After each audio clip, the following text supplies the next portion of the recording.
22 अप्रैल को जम्मू कश्मीर के पहलगाम में एक आतंकी हमला होता है और इस हमले में भारतीय नौसेना के लेफ्टिनेंट विनय नरवाल सहित कई लोग अपनी जान गंवाते हैं, जिसके बाद पूरे देश में शोक है और इस शोक के साथ साथ आक्रोश भी है।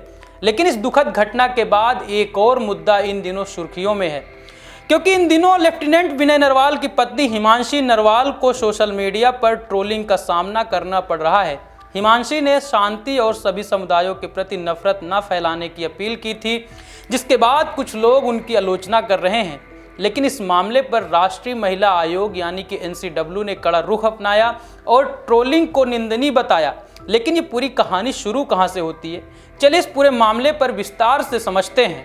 जम्मू कश्मीर का पहलगाम जो अपनी प्राकृतिक सुंदरता के लिए जाना जाता है, लेकिन यही कश्मीर हाल ही में एक दुखद आतंकी हमले का गवाह बना। इस हमले में कई निर्दोष लोग की जान जाती है। आतंकियों ने हमले के दौरान लोगों को धर्म पूछे, उनके प्राइवेट पार्ट चेक किए, यहाँ तक कि लोगों से कलमा भी पढ़वाया, और जो लोग कलमा नहीं पढ़ पाए या फिर मुस्लिम नहीं थे उन्हें निशाना बनाया गया और इस तरह से 26 निर्दोष लोगों की हत्या कर दी गई। इन 26 में भारतीय नौसेना के लेफ्टिनेंट विनय नरवाल भी शामिल थे। इस घटना ने पूरे देश को झकझोर कर रख दिया था। जहां लोगों में एक तरफ गुस्सा है तो दूसरी तरफ दुख का शोक भी मना रहे हैं लोग। लेकिन यह हमला न केवल एक व्यक्तिगत क्षति है, बल्कि देश की सुरक्षा और एकता पर भी एक बड़ा सवाल खड़ा करती है।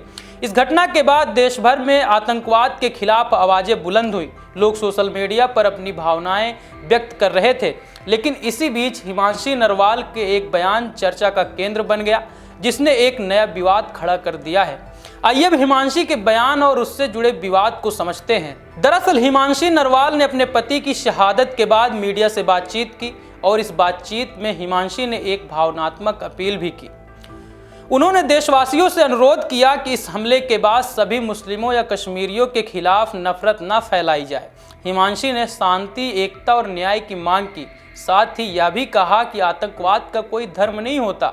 उनका यह बयान कई लोगों को पसंद आया, लेकिन सोशल मीडिया पर कुछ यूजर्स ने इसे गलत तरीके से लिया और उनकी आलोचना शुरू कर दी। कुछ यूजर्स ने हिमांशी को ट्रोल करते हुए उनके बयान को देश विरोधी या नरम रुख वाला करार दिया, लेकिन सोशल मीडिया पर उनकी वैचारिक अभिव्यक्ति को आधार बनाकर आपत्तिजनक टिप्पणियां की गई। हालांकि कई यूजर्स ने हिमांशी का समर्थन भी किया और उनके बयान को मानवीय और एकता को बढ़ावा देने वाला बताया। इस ट्रोलिंग ने न केवल हिमांशी को व्यक्तिगत रूप से प्रभावित किया, बल्कि यह भी दिखाया कि सोशल मीडिया पर असहमति को किस तरह से असभ्य तरीके से व्यक्त किया जा रहा है। हिमांशी नरवाल की ट्रोलिंग का मामला जब सुर्खियों में आया तो राष्ट्रीय महिला आयोग ने इस पर त्वरित संज्ञान लिया। आयोग ने सोशल मीडिया प्लेटफॉर्म X पर एक बयान जारी कर इस ट्रोलिंग को निंदनीय और दुर्भाग्यपूर्ण बताया। वहीं NCW ने कहा कि किसी महिला के वैचारिक अभिव्यक्ति या निजी जीवन को आधार बनाकर उसे निशाना बनाना अस्वीकार्य है। आयोग ने यह भी कहा कि सहमति या असहमति को हमेशा शालीनता और असंवैधानिक मर्यादाओं के दायरे में व्यक्त करना चाहिए।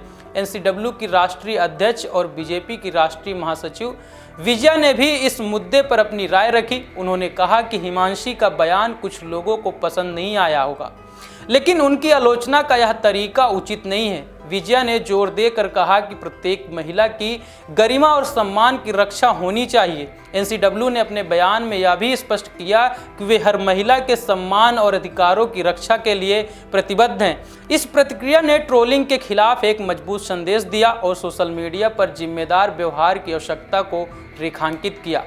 अगर इस मुद्दे को गहराई से देखा जाए तो हिमांशी नरवाल का यह मामला हमें कई महत्वपूर्ण सबक देता है। पहला, सोशल मीडिया पर अभिव्यक्ति की स्वतंत्रता का सम्मान करना चाहिए, लेकिन यह स्वतंत्रता दूसरों की गरिमा को ठेस पहुंचाने का बहाना नहीं बनना चाहिए। दूसरा, किसी भी दुख घटना को सांप्रदायिक रंग देकर समाज में नफरत फैलाना गलत है।